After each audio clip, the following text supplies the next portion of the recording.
Hello, everybody. It is Renee, and I am here with Melissa Hozak, and she's the owner and a pharmacist at Redcliff Pharmasave up in Medicine Hat, Canada, or I guess Alberta. Canada. How are you, Melissa? It's going good. Excited to be here again today. I was just telling Renee a minute ago, everyone, we're getting ready for Halloween at our house, and it's not, I mean, the kids are going to go trick-or-treating and probably get some goodies, but for us, we're giving out cool little goodie bags filled with water bottles and glow sticks and stickers and all kinds of fun things. I don't know what the kids all picked even this time, so all kinds of fun stuff. I love when we change things up and do things in a healthy way, so that's awesome. So Melissa and I are going to be talking about ideal protein, kind of transitioning into more like a ketogenic or keto adapted diet as we move into maintenance, as we move into phase 4. And she's going to be sharing with us some of the stuff that she does and things that she made a big presentation up in Canada. And so just sharing with us some of that information. So Melissa, introduce yourself and we'll get started. For sure. So I'm Melissa Hozak. I'm pharmacist and owner at Redcliff Pharmasave here, and we've been doing ideal protein now for 5.5 years. I lost over 100 pounds doing the program. I often say it's up to about 125, depending on where my weight is sitting at, but roughly 100 pounds, give or take a bit here and there kind of thing. So when I did that, it was 7 months, I believe, the first time around. And then ever since then, I've basically stayed on a low carbohydrate, healthy fat diet ever since. The few times that I call it indulge, whenever I indulge like that and I end up having some carbs or I end up having, maybe it's a margarita on the beach if I'm on a holiday or something like that, I always come back and reset and do phase 1. So that's number one, is that phase 1 for me is the best way to lose weight. So when we start talking about a keto diet, a diet is just what you eat. It doesn't have to be the diet form of what people really think of the diet as. So that's kind of how we started transitioning our patients into maintenance then.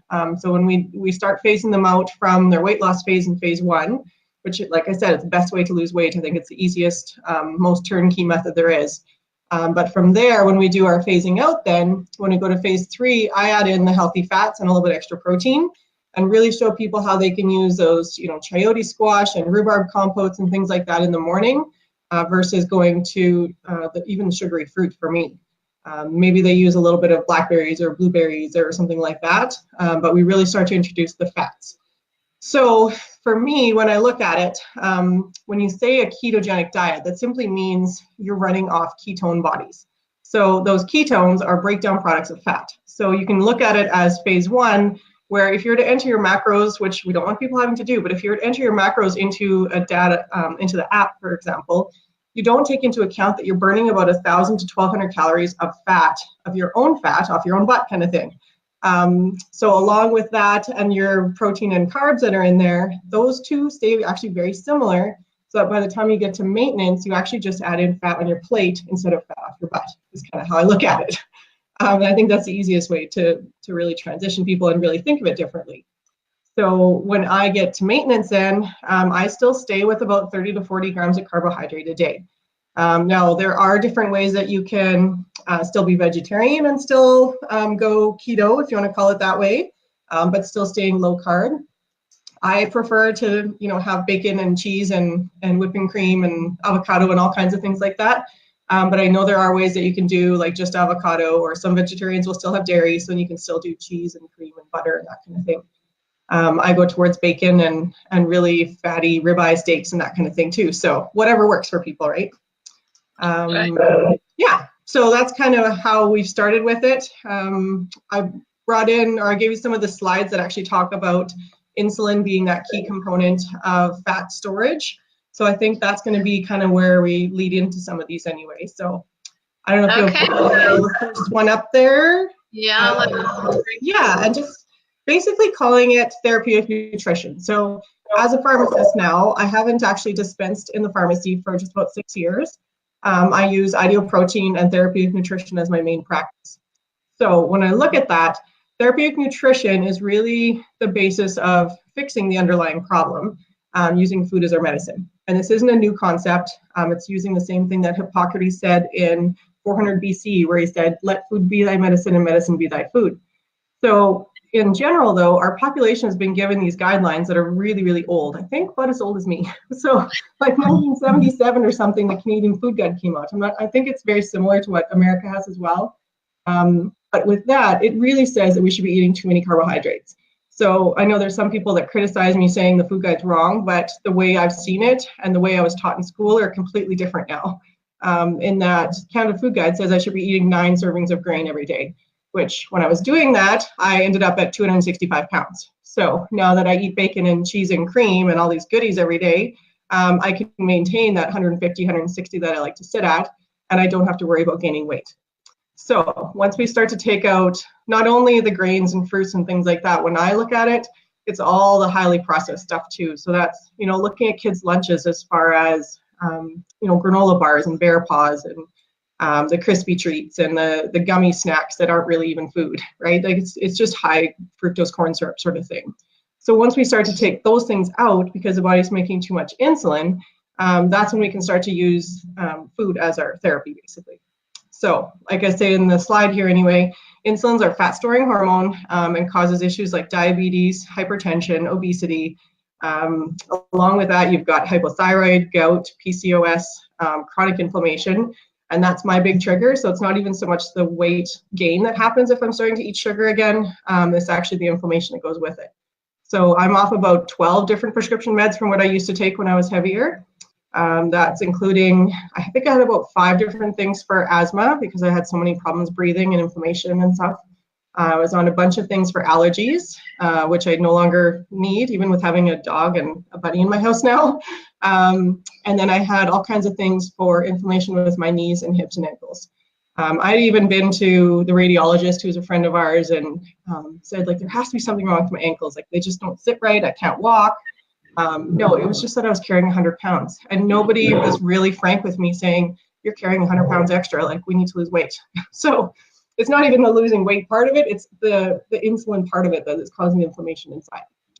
So it's so interesting that a doctor or a health practitioner isn't honest with us and say, look, these are the reasons, you clearly have food allergies, you clearly have, inflammation in your body. This is where it's going to lead to. And in when we turn to maintenance, we really want to be getting off of, we don't want to go back to all that processed stuff that got us, just like you were talking about, all the grains and everything, which is, what our food administration is telling us to eat is the majority of our diet. And then, all of a sudden, when we're on phase 1, we feel pretty terrific. We feel awesome. I know. That's a big thing, right? All the inflammation goes away. We don't have any tummy issues anymore. We get off of our medications. All these things change for us. That's a sign. Right? Something is going right when you're doing that, right? And that's what I tell people, like that feeling when you're in ketosis in phase 1 and you feel so awesome, that's what I want to continue on when I get to maintenance. And that's how I feel all the time. Like some people say, how do you do all these things all the time? Well, 1, I don't actually have to sleep very much and I have a lot of energy all the time. So I'm running off of fat. I don't have highs and lows or have problems with hypoglycemia because I don't have the highs and lows with insulin. I don't have the highs and lows with sugar like that. That's right. Let's kind of address, it's okay to live a ketogenic lifestyle permanently. I've been doing that. I found keto back, 20 some odd years ago, and I've lived that way for a very long time, long before I met Ideal Protein. Right. And that's really number 1, what's helped me keep my 65 pounds off, and it keeps you satisfied, and it's okay. You're not going to get sick. Your organs aren't going to, be overworked. You're not over processing. So maybe you could opposite. Maybe you could touch on a little bit of some of the myth behind, is keto safe? Definitely. And I think that's where a lot of people don't quite understand what keto really is, because I've had a lot of people come to me and say, well, I'm doing keto now and I'm not losing weight. Well, you eat a lot of fat, you're not going to lose a lot of weight for one thing. So anyways, we've been doing this now, like I said, in my clinic for just about 6 years. So I've been keto or low carb or whatever you want to call it for 6 years like that. And I can tell very, very quickly as soon as I start going back the other way, that's where the inflammation comes back. I get carb knee, I call it, which is the funniest thing, but I actually have a Baker's cyst behind my left knee that flares up only if I'm eating sugar. So wow. It's kind of crazy how that part works. I've had multiple clients now, or patients, clients, whatever I call you, all of our great success stories that have completely come off of diabetes meds and hypertensive meds and that kind of thing. That's my favorite part of it. As a pharmacist, I mean, if I teach people enough to say, if you don't eat sugar, you won't have high blood sugar. That's just as easy as it goes. And if you look at what's happening in our high carbohydrate diet right now, there's cardiovascular disease, there's cancers, there's diabetes, there's obesity running rampant right now because of sugar. So that's a big, well, and the other question I get with that then is that why are you using the artificial sweeteners? And when we look at even with ideal protein side of it, yes, we're using a few sweeteners here and there. It's a little bit of sucralose, a couple of sugar alcohols, moving towards the stevia products right now because that's what people are wanting. It's just a bridge to get you off sugar is the way I look at it. Is that it's going to be completely safe because one, sucralose is made from sugar then anyway, and it's completely gone within 24 hours. So I have no issues with that. You can't group it in the same category as aspartame where they have had some other issues at high doses and that kind of thing. So it's just a bridge to get to where you need to go, right? And then as far as other keto diets out there, as long as people are doing it properly, getting enough protein, keeping your carbs low, and that it's a varying number of what low is for some people. Most people will say below 30 to 40 grams of carbohydrate a day, and that's net, so after your total of everything. And then making sure that you just eat fat when you're hungry kind of thing. So I think that's the easiest way to look at it, and it's totally safe, and we're starting to see some of those numbers coming out. Things like Doctors Fighting Obesity with Ideal Protein is a good one. And you'll hear Dr. Rothrock at the Super Weekends, he'll say, right from our guidelines, it says there are no essential carbohydrates that you need in your diet for everyday life kind of thing. As long as you're getting your fat and as long as you're getting your protein, your liver and your kidneys will actually make enough sugar for what the body needs by gluconeogenesis. But most of the organs and tissues in the body will do much better running on ketones. And that's coming from Dr. Rothrock, who's a cardiologist and deals with people's hearts in his hands. So hearing from that, I mean, it's just solid proof that when you look at how this works, and you have people like him and myself and all the different, healthcare professionals are on board, there's no disputing it in my mind. I get very careful with it, obviously. I'm very excited about it. Yeah. So let's say hi to a couple of people. Sure. Wendy White says, hi ladies, we are giving out Dracula teeth and spider rings. I love that. Ooh, and nice. Amy says, hi. And she says she's a chronic napper when she eats carbs. Get me in phase 1 and I'm ready to rock and roll with 5 or 6 hours of sleep. That's me. Toby says, hi ladies, much of the same story for me. I have a carb shoulder among so many other sugar issues. Need to stay low carb out of necessity. Definitely. I think one of the best things I saw, her name's Dr. Evelyn Borderoy. She's a doctor in Quebec. She had said, she had given one of these presentations somewhere anyway. I'd seen the slide and it said, if you are allergic to peanuts, you're not just going to eat peanuts because you have your EpiPen with you. It's the same kind of thing. If you're diabetic, you can eat carbs and give yourself insulin because you're basically allergic to the sugar of how it's treating you. So I thought that was kind of a neat analogy to look at it for people that really say, well, a little bit's going to be okay. In moderation, it's okay. No, it's not okay. That's what I have to start telling people is that when you go low carb or you have a client that because I believe this is the coaches group, right? Yeah. So if you have a client that has had a really bad sugar carb addiction like that, you have to teach them this like arrogant integrity. And I think that's the coolest way to look at it, to go, if you were to talk to a vegan and say, hey, why don't you have some steak? They'd be like, oh, heck no, I'm not having steak. I'm a vegan. I have this issue. I don't like this. Whatever it is. I don't care what the reason is, but they have that integrity where they say, no, I don't need it. I'm good without it.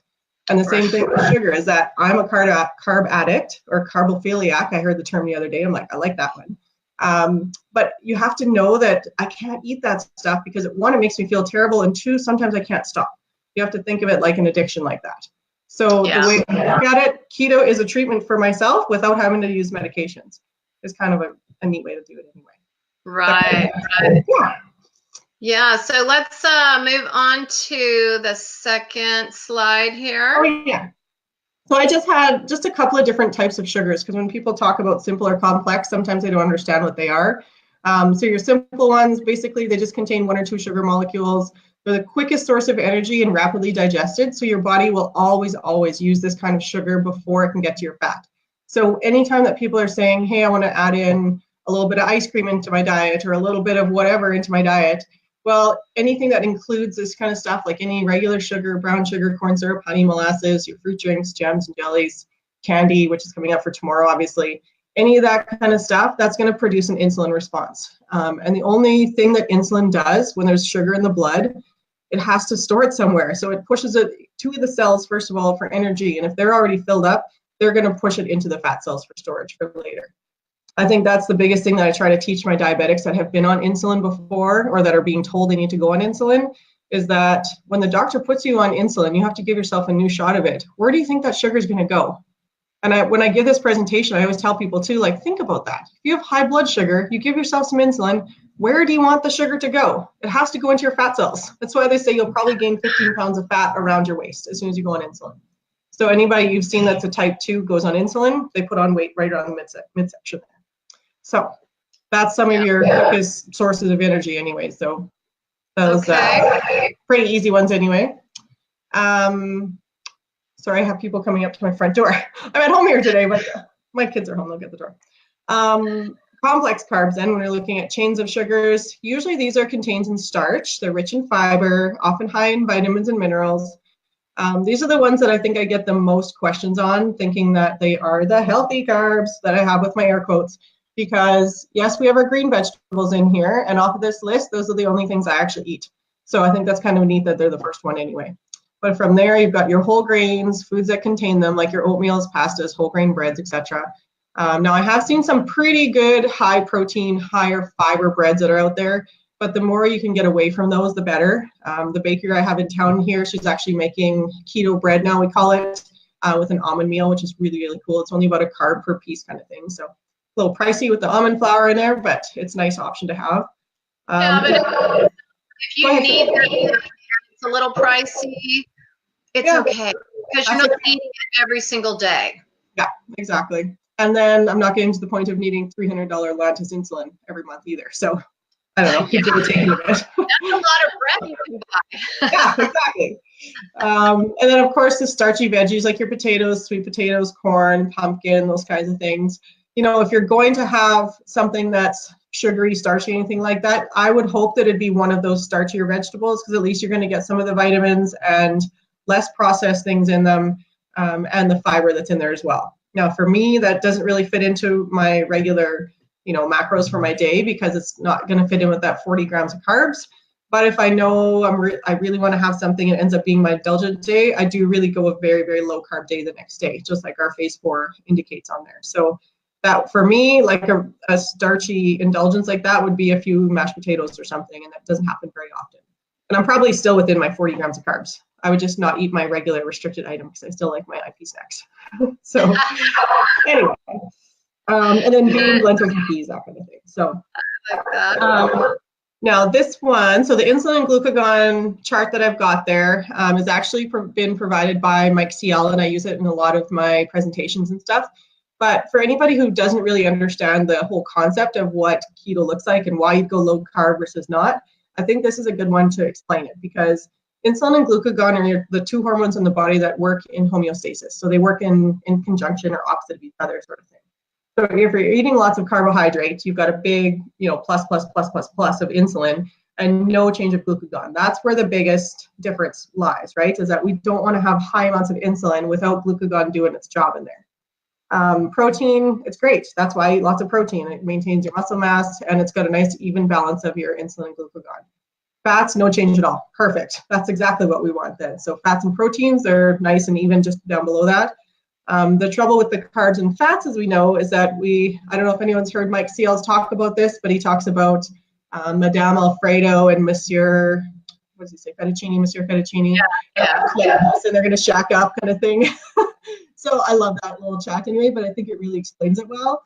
And that if you have carbs and fats together, your body really wants to store that up for a rainy day. The only thing is that we never have that starvation period where we really need to tap into that without taking stuff out and taking care of it. When maintenance is coming around and when I'm talking about maintenance to clients, and by the way, this is broadcast to clients and to coaches, so it's public.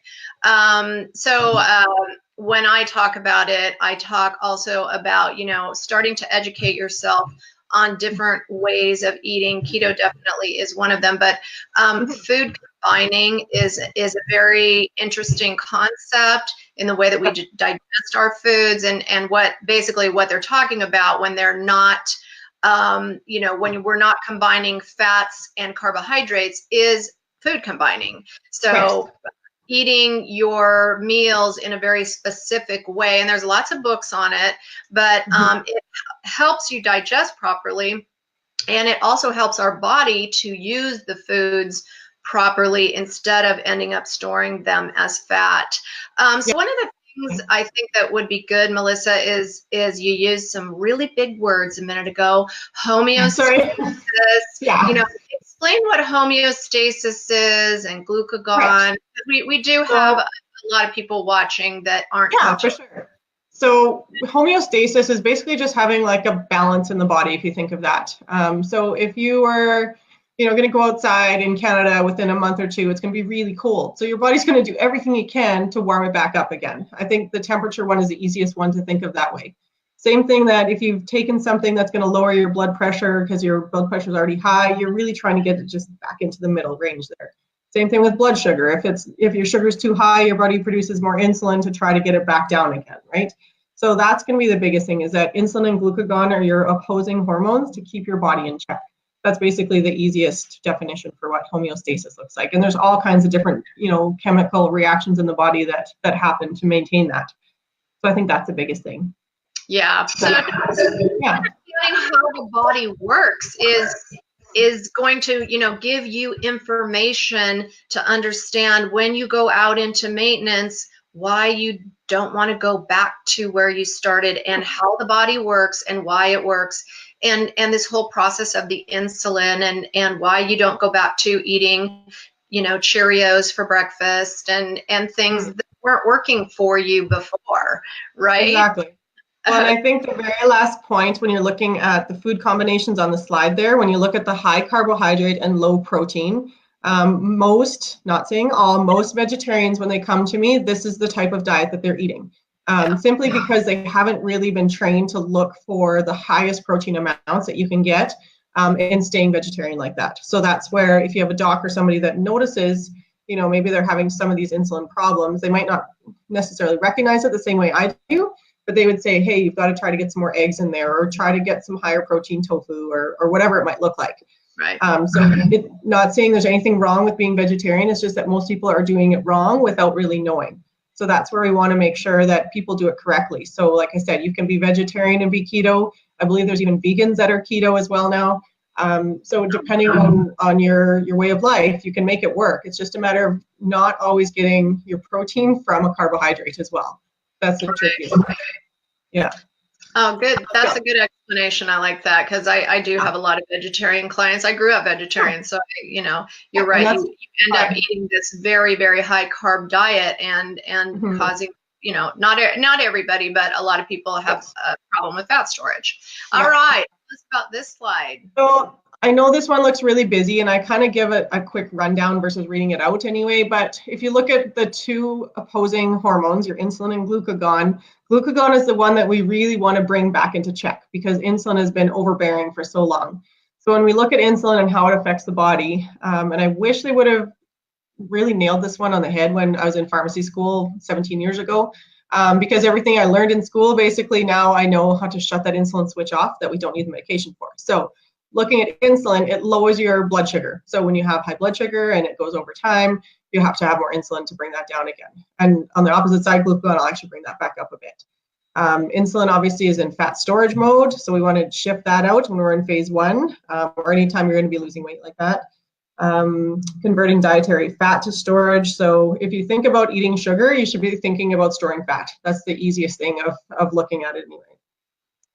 Fat or insulin removes fat from the blood and cells and transport that into the fat cells as well, so that it makes that nice big molecule of triglyceride inside the fat cell. It actually increases the body's cholesterol production. So it's funny that you mentioned the Cheerios in the morning, because that's the one that has the heart healthy check on it. And nothing to say anyone against Cheerios if you're a Cheerio maker or something, but if you're eating sugar, your body's producing extra insulin. Insulin actually promotes the same enzyme in the liver that all of our statin drugs inhibit. So they are basically just battling like this all day if you're eating Cheerios and taking a statin drug to lower your cholesterol. We have more and more clients now that are getting off their statins within about 6 weeks, because that's as early as I actually test them, because we go by blood work and stuff from there anyway. But cholesterol is not the bad guy it's been made out to be. You can eat all the eggs and egg yolks and all the meat and everything that has cholesterol in it and have perfectly fine levels. But if you start taking that out, start taking your red meat and fat and everything out that we've been told for a long time, and you start bumping that up with sugar and grains, you're probably going to have a cholesterol problem. So that's where we want to try to fix that part of it. Yeah, that's old information that, you know, and I know my parents adhered to that, and my dad got off of all the eggs, and he got off of any, you know, they switched to canola oil. Yeah, I know. It's so backwards. You know, he ate, I can't believe it's not butter, thinking that he was really healthy. And unfortunately, and there's a great book called Grain Brain. I think it's by Dr. Perlmutter. But, you know, our brains are 2/3 cholesterol. So if you get rid of all the cholesterol in your diet, that's where dementia, Alzheimer, and Parkinson's, you know, become rampant in our, you know, society now. So yeah, super important, people. It's okay. I know. Well, and I've actually heard Alzheimer's being called a type 3 diabetes, because it's such a close relation between sugar and inflammation in the brain and stuff that once they start to take that out, it's not necessarily going to, you know, regress from there if there's been damage done or anything, but it can actually slow the progression if you can get them on a good track like that. So it's kind of an interesting one anyway. Right. So anything else on this slide? Oh yeah, from that one, I think another big one is the fluid retention by the kidneys that insulin causes. So a lot of diabetics have kidney problems and high blood pressure, and that's all related to this fluid retention by the kidneys. So as soon as somebody goes low carb, the very first week, I actually have a hotkey on my phone for when people message that they get the headache in the first week. Right off the bat, they need more sodium, potassium, which comes in our IP electrolytes. And if they weren't doing ideal protein and they were using low carbohydrate on their own, I'd tell them to add a whole extra teaspoon of salt to their diet every day. And that's the only thing that's going to help, because without the sugar there, the insulin decreases, and all of a sudden the kidneys start dumping everything. Let alone you're getting glycogen stores, which also gets rid of all that extra fluid. And and clarify that it's salt with minerals, so not your iodized salt. Yeah, for sure. And then otherwise, the stimulating arterial muscle cell growth, we've actually seen, basically looking at atherosclerosis and having problems in the arteries like that anyway. I've actually seen people where those numbers are starting to get better, and it's shown by their numbers of LDL and stuff as well. So just not having like those hard walls where they actually need stents if they're getting blockages or anything like that, it can actually start to reverse some of that damage by getting rid of the sugar in the diet. So pretty crazy how it works. I love it. It's crazy that we haven't been this way for a long time, right? It's so exciting to change. You know, it's always exciting to me when I have a client come in and they're like, they got their 3-month blood work or whatever it was, and you know, wow, you know, all my meds are either gone or reduced. They're excited, and awesome. Yeah. So, all right. So a few more people to say hello to. We have Dee, who works for Melissa, and Patricia from Nova Scotia, and Wanda. Hi, everybody. I love it. I know, it's awesome. And you know, if you would you hit the share button and share this out? It's such great information, and it's not just about ideal protein. It's It's really about living your best life and learning, and knowledge is power, and learning how to heal yourself, how to live a better life when you have 30, 50, 100 pounds gone. And that's the cosmetic part. But you are able to have your energy back. You're able to walk and go places and travel and sit in your airplane seat and just so many great things that come from it's a freedom of your life. So just sharing that and moving it into maintenance. And so Melissa sharing with us, keto lifestyle and how to not, once we go back to what we did before, we start gaining that weight back. But if you stay in a keto adapted state, so you'll all the time, right? Yeah. So tell us, Melissa, how you incorporate indulgences and really, tell us what an indulgence might be for you, and then how you offset your indulgences in maintenance. So for me, I had an indulgence yesterday, if you want to call it that, but I found something I absolutely love, and it might become more regular now because I have a really good Adams peanut butter that I love that's only peanuts. So it's one of the ones you have to mix up. It's like, the oil that's all on top with no preservatives, no extra canola oil or soybean oil or anything else in it. And then I take my actual whipping cream that I have, my 36% cream that I have in my coffee every day. So I actually took my whipping cream, whipped it up with a bit of, I think I had a caramel Da Vinci flavor or something with it, sugar-free Da Vinci. So I made up my whipping cream and then I actually mixed it with my peanut butter. So that was a really indulgent type of thing for me anyway, because the peanut butter, I wouldn't normally have like 2 tablespoons of it, but which is 4 carbs maybe, if that kind of thing, and made it up as a dessert. And then another one I actually tried the other day was taking one of my Ideal Protein chocolate drink mixes and mixing it straight with peanut butter to make like little chocolate Christmas balls, that people always make, like the little, it tastes like cookie to me. I don't know anyway. But for the most part, my indulgences are cheeses and fats and bacon and stuff like that. So I've actually gone out to restaurants and ordered a fully loaded nacho plate with the guacamole and salsa and burgers and everything else without the nachos.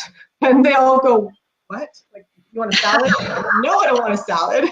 I want a nice big platter of cheese and meat and guacamole and all the good stuff with it. And in general, when I've done that, I think they feel bad because I'm not getting the nachos and just load up the cheese in, which I'm good with because that's what I want. So for the most part, it'd be something like that. And then I will be honest, I will have the odd beer or something here and there. We are opening a brewery, so we had to do a little bit of taste testing. I can still see me. I don't know if I'm actually on there or not. I will keep talking just in case, because I'm not sure where we went to here. But yeah, we are opening a brewery, so it's completely outside my low carb zone anyway. But yeah, we'll see what happens with it anyway. Our brewer has worked on a couple of different things as far as low carb stuff goes, so we shall see. Otherwise, I don't think I see us being live. I guess we'll see. Someone give a thumbs up just in case if I happen to see it on here. I shall see. It says live. Oh, hello. Oh yeah. I think I am anyway. Okay, well, I'll just keep talking. It says I'm live. Okay, perfect. I can see thumbs up. So I think I lost Renee, so I can keep chatting anyway. Perfect. Sorry about that, everybody. I just see Crystal said, love the training you guys provide. That's awesome. I'm going to be doing another one on the coaches continuing education one on Thursday as well. So we're going to be talking about some business development and workshops and fun stuff like that as well. Oh yeah, so a couple of you say we lost Renee, but they can still see me. Okay, well, I can keep talking then. So if I can see what you guys are posting, that's a good sign. So if you have any questions about anything else, I've kind of covered most of what we were talking about. I guess there was some of the indulgences, but I think for me, I've found enough ways now from different websites, like one of them, butterisnotacarb.com, and from Libby at ditchthecarbs.com. That was another one as well. They do all kinds of low carb baking. So I've kind of incorporated a lot of my ideal protein items into that because for the most part, I don't have grains, potatoes, and sugars. So I think of it as where I'm going with my GPS. So if you think of your grains, potatoes, and sugars from your GPS in that part of it, and I didn't come up with that. That came from Dr. Sarah Hellberg from Verta Health. And now Verta Health is another great operation that's happening out of Indiana, I believe it is, in the States. And they are doing basically check-ins with a doctor to help get people off their diabetes meds. Is their big thing, is that they're reversing type 2 diabetes. They had shown her, or Dr. Sarah Hellberg's clip at one of the super weekends about, I want to say 3 years ago, something like that. I've been to 13 super weekends, so I kind of lose track of which one it was at, but they had shown her video. And since then, I've actually become part of a Canadian Clinicians for Therapeutic Nutrition, which is a whole group of clinicians in Canada. And kind of how I got to be part of this big presentation that Renee was saying. I was in the other day, actually. But within this group, they do a monthly webinar. And one of the weekends, or one of the times that we actually did the webinar, they had Dr. Sarah Hellberg on. So I got to listen in on a webinar with just Sarah Hellberg. And I think there was about 40 of us or something from this group that were talking about low carb nutrition, therapeutic nutrition, is that in general, as being the mainstay of therapy. So the more we can start to gear people, ideal protein is the best way to lose weight and get people on track like that. And you have that scientific support team behind your coaches. So even if you don't have your pharmacist or doctor as your coach, you can always know that those coaches have access to somebody to be able to help you out with that. And most of them are going to be in groups that I'm helping answering questions and moderating on too. So just things like this anyway. So where is I going with that? Oh yeah, I was a little starstruck anyway because I got to have a little call with Dr. Sarah Hellberg then. So I think that's a pretty cool way to look at it. And then going forward, there's all kinds of different groups that are out there that are really lobbying towards low carb nutrition as therapy. So it's not just me, it's not just ideal protein, there's lots of different things out there. I'm going to try to go through some of the questions because I don't have Renee to moderate here for me, but when you go keto for maintenance, you don't increase fat much. Oh, yes, I do. So when I look at that, I have quite high BMR for a female. I'm 5'7", and my BMR is about 1550. So that's basal metabolic rate when I say BMR. Now, with that and with how active I am in the day and how many calories I actually burn, I'm actually aiming for like 2,200 to 2,400 calories a day. So with that, and I'm only eating that 30 to 40 carbohydrates a day, remember 30, 40 grams, and I'm still getting roughly 80 grams of protein, somewhere in there anyway, as a minimum. So I can always go a little more. But otherwise, I fill in with fat to feeling full, that satiety. So I do have, some of my favorite snacks in the day, if you call it, are maybe some cheese melted on some grilled chicken or something. Today I bought some more avocados, so I'm going to make some guacamole out of the Primal Kitchen mayo that I have, which I absolutely love.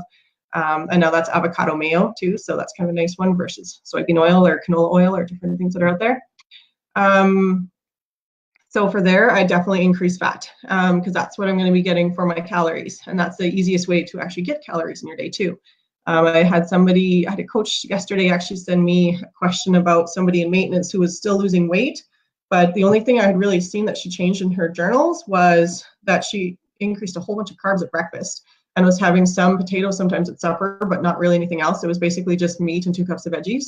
So I said right off the bat, you need to have her increase her calories if she doesn't want to gain or to lose any more weight. So we had to start increasing her fat calories within there.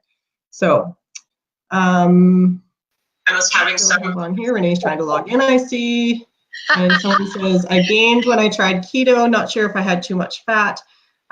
When you go keto, oh, Renee's back here too. Hello. There you go. I was just answering Debbie's question about gaining when she tried keto. I think the biggest thing is that you have to make sure you don't have too many carbs in your keto diet and that you also watch your combination. So it's not going to be cheese and crackers if you ever are going to have crackers like that, and you have to keep it within what your minimum is. I'm pretty carb sensitive, so I stay around that 30 to 40 grams of carbohydrate in the day. So anything else? So 8 to 2 cups of veggies. So I said right off the bat, you need to have her. So Melissa, can you hear me? I can hear you, yeah. Do you see me? Yeah, I see you. Okay, on my screen, I don't see both of us, but that's okay. All right.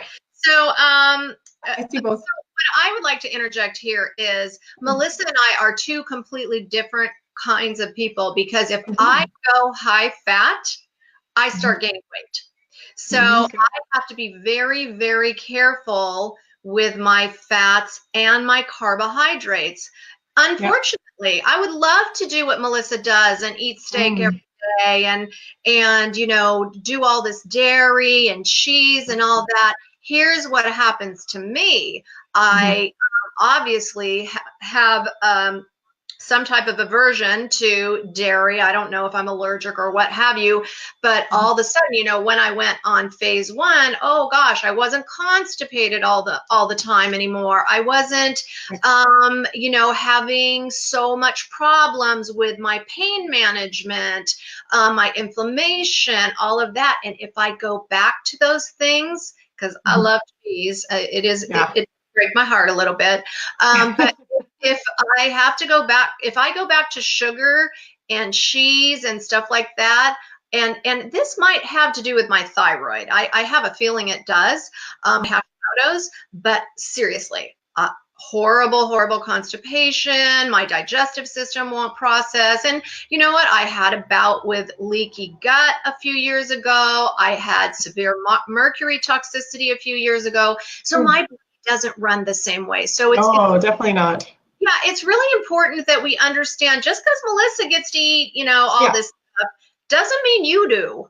And that's so take one step at a time when you go into maintenance. And, you know, I like to say, you know, stay with the low carb, because that works. We know that works. Definitely. And while if you want to try something, like if I start eating breads and stuff, oh my gosh, I look like I'm pregnant. Me too, That does, all that yeasty stuff doesn't work for me. So, you know, it's just, I think it's really important, because, you know, like Debbie says here, you know, when I went keto, I gained weight. It can happen. You know, so, and just understanding that you have to try different things and different. Some people love South Beach. Some people love whatever, you know, but the key thing is eat whole, real foods. Yeah, definitely. Stay out of the boxes. So if you guys have any questions, please put them in there, because we're going to be signing off here pretty soon. So Melissa, tell us any other tips that you have. Oh, hold on. Wanda says, what are some of the good resources for keto? There's so much information out there. I am on IP and still need to lose about 20 more pounds, which I will continue just doing research for maintenance. Yeah, there's a lot of information out there. There's a lot of info out there for sure. I don't know if anybody's on Twitter, but there's lots of great resources on Twitter that have different ones. So I'd said that butter is not a carb and ditchthecarbs.com are two good ones to start with. Ditch the Carbs is a pharmacist out of New Zealand. I've talked with her a little bit because she thinks it's awesome that we're doing low carb in Canada like this too. She doesn't have access to nearly the same amount of low carb options that we do, like Walden Farms and Da Vinci syrups and that kind of stuff. So I think the easiest way to approach it coming off of ideal protein is to take what you have on your phase 1 right now and add fat to it. I think that's the easiest way to look at it. So right now, I still love my regular chocolate drink mix. I was counting out. I think I've had one a day almost every single day since May 1st, 2013. That's 2007 of them. 2007 days. I absolutely love them. But with that now, I also add whipping cream into mine, or sometimes I'll blend avocado or something into it. Or like I said, I add peanut butter to my chocolate drink mix, like powder the other day. Because I found a recipe that used cocoa powder, and I'm like, I wonder if I could just use my chocolate drink mix, because I've got lots around. I buy them by the case. Or the other one I really, really love, and my kids ask for even now, because I have 3 kids that are 6, 11, and 13, and I was saying they're home because I actually homeschool them too. So today was arts and crafts and Halloween stuff and all kinds of fun things. But they absolutely love our ideal protein oatmeal with melted butter in it instead of water. The buttered oatmeal, it's the best thing ever. It tastes like an old, like a graham cracker crumb crust I used to make that would have butter and the crumbs together, except it's our oatmeal that we know is low carb. You get your protein with it, and then you get your fat from the butter. And then if you want to get creative, you can add some whipping cream on top of that, because that's always a good thing to do too. So Yeah,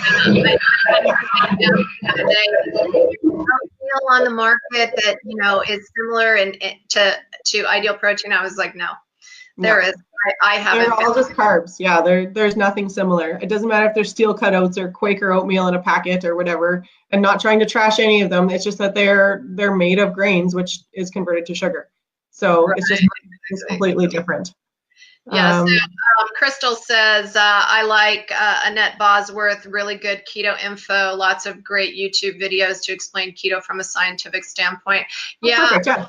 Educating yourself on different things. And you don't have to believe everything that's out there. Just because a doctor's saying it doesn't mean it's true. That's right. Yeah, definitely. So do your research on what works and listen to your body. I think that's the easiest thing. Like when you do IP in phase 1, you're resetting your metabolism, you're losing weight, you're feeling great, because ketosis is a natural form of being in your body. Your body just prefers it. So if you go back to adding bread in the morning because you feel like you want to eat bread, but then you feel terrible and bloated and your stomach's upset and you get constipated and everything else, don't eat the bread. I think that's the easiest way to look at it. It's pretty simple. Your body's talking to you. Exactly. Find some eggs and cheese or avocado. I call it my ABC omelet, my avocado, bacon, and cheese omelet. Find stuff that works for you that's real food for one, without going to a processed grain or something otherwise. There's lots of great ones out there. And I don't know if I had told you this, Renee, but my husband, Rob, had actually done the N equals many study last year with Dr. Sean Baker. And it was a carnivore diet. So it was actually a 0-carb diet for 90 days. And he's never been better. He's actually thinking of going back to doing that again, not necessarily for the weight loss, because I think he maybe lost 15, 20 pounds, which was a whole lot less than what he had done with IP when he wanted to lose weight. But from there, you can really start to narrow down when you add things back in, how they make you feel right off the bat. Because we realized how terrible we were feeling before we had done any of this kind of stuff. Yeah, another thing is sometimes we get in such a state of not feeling good, and we don't know what it's like to feel good. So, when you're starting IP or any other program, remember that you're going to be detoxing for a while. But if you give yourself at least 21 days of doing whatever you're doing, like 100%, you're going to start to feel good. And that's another reason that I keep my weight off. I was talking to my mom and her best friend today, and we were talking about weight maintenance and that kind of thing. And my mom said she had some cereal for breakfast. I'm like, really? You ate sugar for breakfast? And so I was teasing her and just talking about the reasons why we keep our weight off. And for me, it's really how I feel. Exactly. Because I like to feel crappy and low energy and want to sleep all the time and not be able to go to the bathroom. And Actually, I wanted to share, I had one of the best testimonials I gave in this presentation the other day, and I should have sent it to you so you could read it, but I'll just read it to you what he said on here. So I had this gentleman, he's 59, didn't have a lot of weight to lose compared to some of the clients I've seen before, but his testimonial now is awesome. So this was 5 months after starting low carb with Ideal Protein with me at the pharmacy. And he says after, where is it here now? 45 pounds he lost, So he says, in light of a pending stomach surgery to make a last-ditch effort to lose weight and become healthier, I decided to try a low-carbohydrate diet with my pharmacist. My daughter recently did extremely well, achieving weight loss and control, so I decided to give it a try. I had diabetes, cholesterol, thyroid issues, blood pressure, and sleep apnea. I started in October of 2016, and I'm pleased to confirm as of February 1st in 2017, in 5 months and 45 pounds later, I've now had blood tests to confirm all previous conditions are gone, and I'm off of all of my medications. And he was actually on a list of 10 different things, just a side note on there. Oh my God. Yeah, I endorse this program and recommend it whenever I have the opportunity. Signed, Emma. Yeah, that's what makes it worth all that, all the time and stuff that we do. We're coaches because we're passionate about what we do. We're not, definitely. We chose to do this. Melissa could just be a pharmacist. She could just, do her thing. How boring is that? You could manage your store. There's a lot of things you could do, but you're really passionate about sharing what worked for you and how you lost your 100 pounds how you maintain your weight, and what a blessing and a gift that is to someone that doesn't think they can have that. Absolutely. And I think the biggest thing, even for this one client, like after the very first time I met him, he left, instead of feeling like, oh, I have to have bariatric surgery, I have to go prick my finger 4 times a day for my diabetes. He left there going like, there's hope for me. And like, I still get chills even talking about it. There's hope. You don't have to just think of this as a chronic progressive disease. There is a choice in how we can use this as treatment.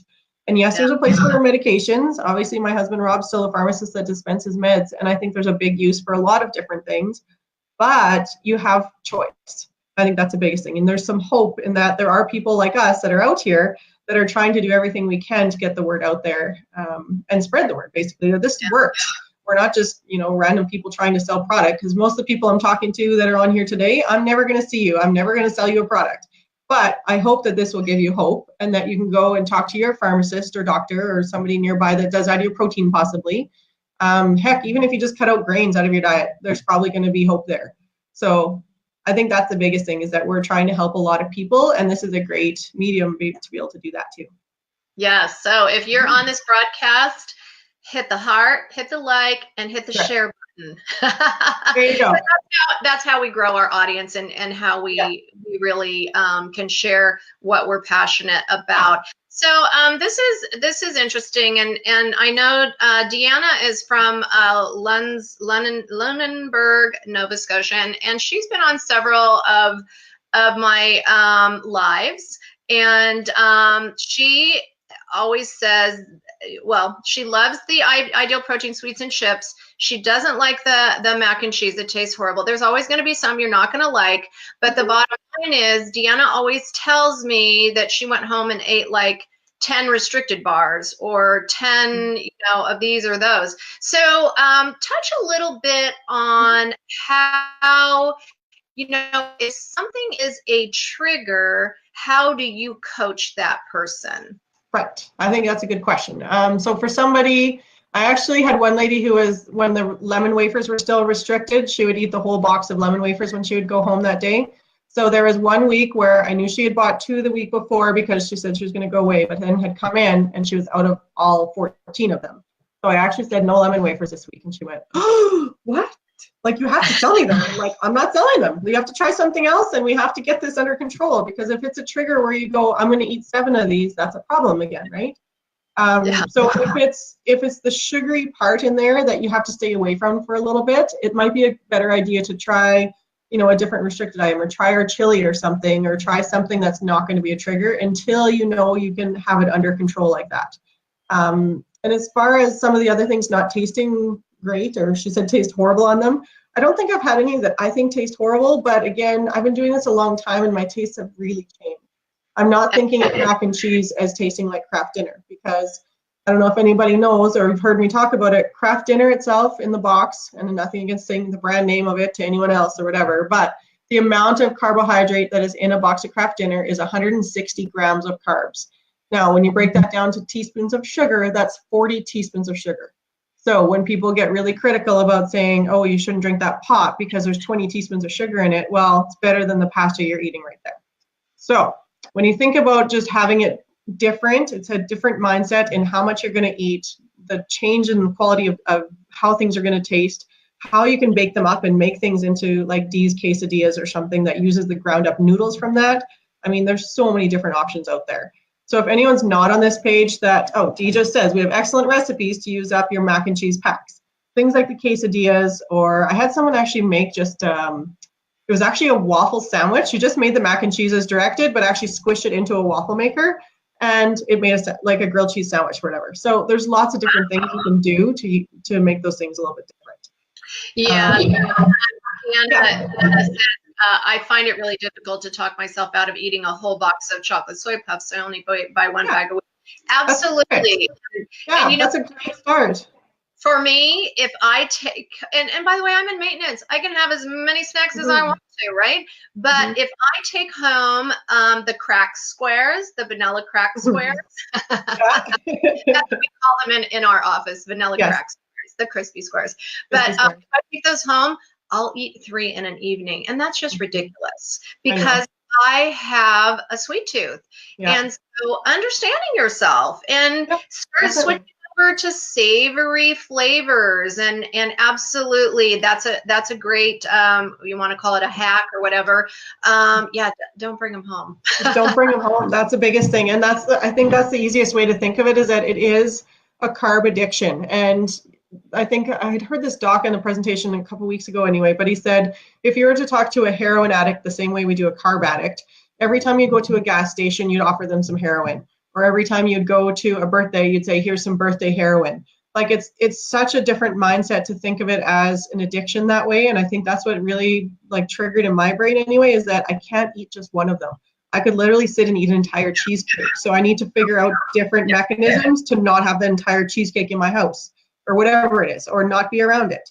And it's not to make light of any actual like drug addictions or anything like that, but sugar addiction is absolutely the toughest thing to get over in my mind, because people offer it to me everywhere. Yeah, it's a real thing. So, understand that you're an addict and treat it as something that if you were an alcoholic, you'd quit drinking alcohol. If you were a drug addict, you'd hopefully be able to quit doing drugs. So, we really do have to treat that as an addiction and completely stay away from it.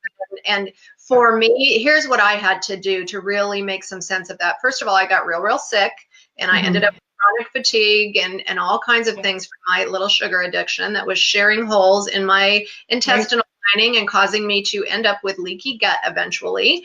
And then I got mercury toxicity from that. So many things like, boom, boom, boom. Escalated, yeah.